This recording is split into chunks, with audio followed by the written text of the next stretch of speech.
ஒட்டுமொத்தமாக இன்றைக்கு பொதுத் தேர்வு எழுதக்கூடிய மாணவ செல்வங்களுடைய எண்ணிக்கை என்பது 7,99,000 சொச்சம்.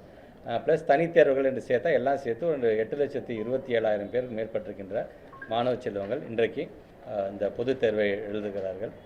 இதில் உங்களுக்கு ஏற்கனவே தெரியும், வழக்கம் போல தான் மாற்றுத்திறனாளிகள் என்று வரும்போது அவங்களுக்கான கூடுதல் டைம் நம்ம ஒதுக்கீடு செய்வோம். 10 மணிக்கு குழந்தைங்கள்லாம் கிளாஸ் ரூம் வந்துட்டாங்க. 10 to 10:15 கொஸ்டின் பேப்பர் பார்க்குறது, நம்ம அவங்களுடைய டீட்டெயில்ஸை ஃபில் பண்ணுறதுலாம் முடிஞ்சு 10:15லேருந்து 1:15 வரைக்கும் தேர்வு நடைபெறும்.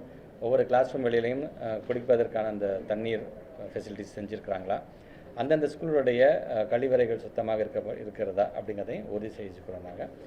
ஸோ ஒட்டுமொத்தமாக ஸ்கிரைப் அப்படின்னு வரும்பொழுது, உதாரணத்துக்கு இப்போ இந்த பள்ளின்னு பார்த்திங்கன்னா ஒரு 2 பெண் பிள்ளைகள் வந்து எழுதிட்டாங்க. நாங்கள் போய் பார்த்தோம். ஆசிரியர் பெருமக்களே வந்து பல பேருடைய கோரிக்கைகளை ஏற்று இன்றைக்கி ஆசிரியர்களையும் வந்து நாங்கள் அதுக்கு நியமிச்சிருக்கோம். ஏறத்தாழ 7,400க்கும் மேற்பட்டிருக்கின்ற மாணவ செல்வங்கள் இன்றைக்கு ஸ்கிரைப் மூலமாக எழுதுகிறாங்க. ஸ்கிரைப்பில் எழுதுகிறவங்களுக்கு என்றைக்குமே எக்ஸம்ஷன் உண்டு. லாங்குவேஜ் அப்படின்னு வரும்பொழுது எய்தர் இங்கிலீஷ் ஆர் தமிழ் அப்படிங்கிற அளவில் இன்றைக்கி அதுவும் இன்றைக்கி முறையாக இன்றைக்கி எழுதிட்டு இருக்காங்க. ஸோ மாணவ செல்வங்களுக்கும் பெற்றோருக்கும் நான் வைக்க வேண்டியது ஒன்று தான். இந்த மாதிரி நேரத்தில் டைம் மேனேஜ்மெண்ட் மிக மிக அவசியம். இரவு முழுவதும் கஷ்டப்பட்டு கண்ணை முழித்து படிச்சுட்டு சரியாக சாப்பிடாம உடம்பை கெடுத்துறதுக்கு பதிலாக குறிப்பிட்ட நேரத்தில் இந்த காலகட்டத்தில் இந்தந்த பாடங்களை படித்து முடிச்சுட்டு உரிய ரெஸ்ட் எடுத்துகிட்டு அதுக்கப்புறமேட்டு நீங்கள் எக்ஸாம் ஹாலுக்கு வரணும். இங்கே வந்து தூங்குறதோ, இங்கே வந்து தூங்காமல் படித்ததனுடைய விளைவின் காரணமாக இங்கே சரியாக எழுத முடியாமல் அந்த மாதிரி ஒரு நிலைமை இல்லாமல் டைம் மேனேஜ்மெண்ட் மிக மிக அவசியம். அதே போன்று பெற்றவங்களுக்கு நான் வைக்கிற வேண்டுகோள் என்பது, நம்முடைய பிள்ளைகள் வெரி ஃபஸ்ட் டைம் எழுதும்போது யாரும் பதஷ்டப்படுத்தாதீங்க. நம்முடைய தமிழ்நாடு முதலமைச்சர் சொல்கிறது மாதிரி இது இன்னொரு டெஸ்ட், அவ்வளோதான். எந்த வகுப்பறையில் உட்காந்து நீங்கள் படிச்சிங்களோ, எந்த நண்பர்களோடு உட்காந்து படிச்சிங்களோ, உங்களுக்கு என்ன பாடம் நடத்தப்பட்டதோ அதற்கான கேள்விகள் தான் கேட்கப்படும். ஆனால் மகிழ்ச்சியோடு நீங்கள் எழுதுங்க.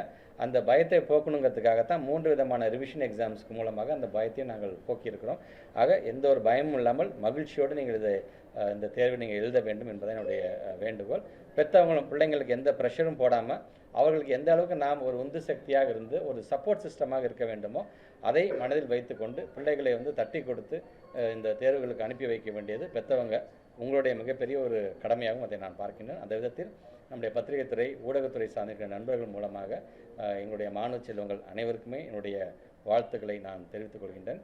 அதே மாதிரி இத்தனை நாட்களாக உங்களுக்கு பயிற்சி தந்த எங்களுடைய பெருமதிப்புக்குரிய ஆசிரியர் பெருமக்கள், ஏன்னா அவர்களுக்கான ரிசல்ட் வந்து வெறும் ஸ்டூடெண்ட்ஸ்க்கான ரிசல்ட் மட்டுமல்ல, ஒரு டீச்சர்ஸ்க்கான ஒரு ரிசல்ட்டாகவும் ஒரு 2 மாத காலத்தில் வரக்கூடிய அந்த ரிசல்ட் அமையும். அதனால் அந்த டீச்சர்ஸ்க்கும் ரொம்ப அந்த பணியை செய்திருக்கின்ற ஒரு தொண்டுள்ளத்தோடு செய்திருக்கின்ற எங்களுடைய டீச்சர்ஸ்க்கும் இந்த நேரத்தில் என்னுடைய வாழ்த்துக்களை நான் தெரிவித்துக் கொள்கின்றேன்.